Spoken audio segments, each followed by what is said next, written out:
দীর্ঘ ১.৫ দশকের তৃণমূল শাসনের অবসান ঘটিয়ে এবার পশ্চিমবঙ্গের ক্ষমতায় আসছে ভারতীয় জনতা পার্টি বিজেপি।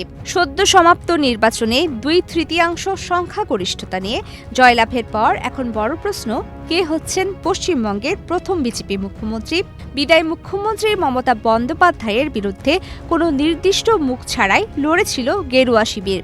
ফলে রাজস্থান বা ওড়িশার মতো এখানেও কোনো চমকপ্রদ নাম আসবে কিনা তা নিয়ে চলছে জোর চর্চা। ২০০-র বেশি সার্ভিস ও ফিচারে লেনদেনের সব বিকাশ অ্যাপে সম্ভব। তবে প্রার্থী হিসেবে আলোচনায় আছেন ৫ মুখ। তালিকায় সবার আগে আছেন শুভেন্দু অধিকারী। নন্দীগ্রাম ও ভবানীপুর ২ আসনেই জয়ী হয়ে তিনি এখন বিজেপির প্রধান সেনাপতি। ভবানীপুরে সরাসরি মমতা বন্দ্যোপাধ্যায়কে হারিয়ে তিনি নিজের রাজনৈতিক শক্তিমত্তা ও জনভিত্তি প্রমাণ করেছেন। বিদায়ী বিধানসভায় বিরোধী দলনেতা হিসেবে রাজ্য জুড়ে তার বিশাল কর্মী নেটওয়ার্ক রয়েছে, যা তাকে প্রশাসনিক দক্ষতায় এগিয়ে রাখছে। এছাড়া রাজ্যের মেদিনীপুর সহ জঙ্গলমহল এলাকায় বিজেপির একচ্ছত্র আধিপত্য বিস্তারে তার তৃণমূল বিরোধী লড়াইকে দলের হাইকমান্ড বড় সাফল্য হিসেবে দেখছে। শহুরে শিক্ষিত এবং ভদ্রলোক শ্রেণীর কাছে বিজেপির মুখ হতে পারেন তাত্ত্বিক নেতা স্বপন দাশগুপ্ত। এবার রাসবিহারী আসনে জয়ী এই বর্ষিয়ান সাংবাদিক ও সাবেক এমপিতে ভরসা রাখতে পারে দিল্লি।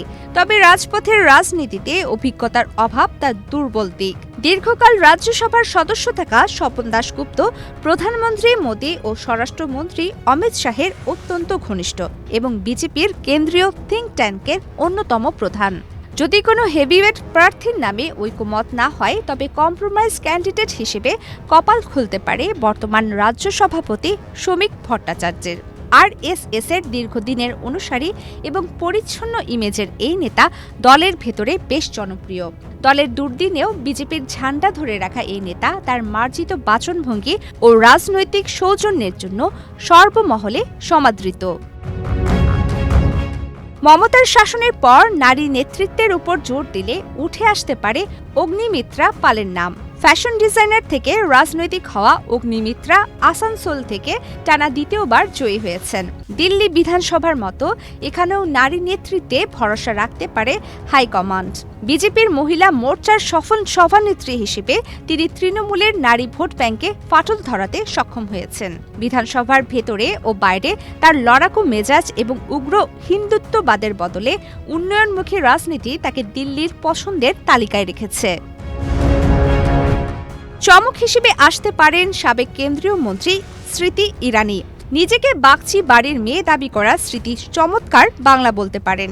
২০১৯ সালে আমেঠি লোকসভা আসনে রাহুল গান্ধীকে হারিয়ে চমক দিয়েছিলেন তিনি। তার আগেও ২০১৪তে নরেন্দ্র মোদীর প্রথম ক্যাবিনেটে পেয়েছিলেন কেন্দ্রীয় শিক্ষামন্ত্রীর দায়িত্ব। ২০২৪-এর লোকসভা নির্বাচনে আমেঠিতে হেরে যাওয়ার পর তিনি দলের ভেতরে রাজনৈতিকভাবে কিছুটা কোণঠাসা হয়ে পড়েছেন। এবার তাকে বাংলার মুখ্যমন্ত্রী করে রাজনৈতিক পুনর্বাসন দেওয়া হবে কিনা তা নিয়ে চলছে গুঞ্জন। প্রধানমন্ত্রী নরেন্দ্র মোদীর উপস্থিতিতে খুব শীঘ্রই শপথ নেবেন নতুন মুখ্যমন্ত্রী। তবে সেই গতিতে কে বসবেন তা জানতে অপেক্ষা করতে হবে আর মাত্র কয়েকটা দিন। এর মধ্যে কার ভাগ্য খুলবে তা নিয়ে চলছে চূড়ান্ত জল্পনা।